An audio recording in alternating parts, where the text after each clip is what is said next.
కేసీఆర్ గారిని స్ఫూర్తిగా తీసుకుని చంద్రబాబు నాయుడు గారు 100 సంక్షేమ కార్యక్రమాలు చేశారు. తెలుగు డ్వాక్రా సంఘాలు పెట్టింది చంద్రబాబు నాయుడు గారు. దీపం పథకం ద్వారా ఉచితంగా గ్యాస్ కనెక్షన్ ఇచ్చింది చంద్రబాబు నాయుడు గారు. పసుపు కుంకుమ ఇచ్చారు. పండగ వస్తే పండగ కానుకలు ఇచ్చారు. ఇంట్లో మీరు భోజనం ఉండకపోయినా పర్వాలేదు, అన్న క్యాంటీన్కి వెళ్ళి భోజనం చేయండి అని అన్న క్యాంటీన్ కూడా ఓపెన్ చేసిన వ్యక్తి చంద్రబాబు నాయుడు గారు. పిల్లలకి స్కూల్ ఫీ రీఎంబర్స్మెంట్, మన పిల్లలు విదేశాల్లో చదివించాలంటే విదేశీ విద్య తీసుకొచ్చారు. ఇట్లా 100 సంక్షేమ కార్యక్రమాలు చేసిన వ్యక్తి చంద్రబాబు నాయుడు గారు.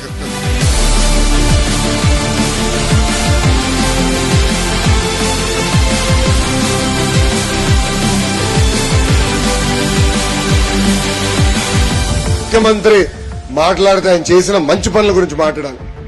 కానీ ఈయన పీకింది పొడిచింది ఏమి లేదు కనుక గంట సమావేశంలో 100 సార్లు చంద్రబాబు నాయుడు గారు చంద్రబాబు నాయుడు గారు చంద్రబాబు నాయుడు గారు అని జపం చేశాడు. అంటే నాకు ఇప్పుడు డౌట్ వచ్చింది, జగన్ గారు పడుకుంటే కళలో కూడా చంద్రబాబు నాయుడు గారే వస్తారనుకుంటా.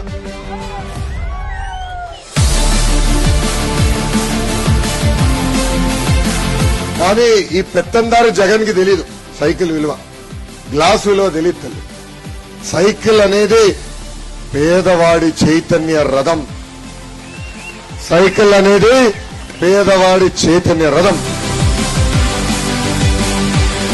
అందుకే విశాఖపట్నం ప్రజలకు నేను హామీ ఇస్తున్నా, ఆ ఉక్కు ఫ్యాక్టరీ కాపాడే బాధ్యత మేము తీసుకుంటాం.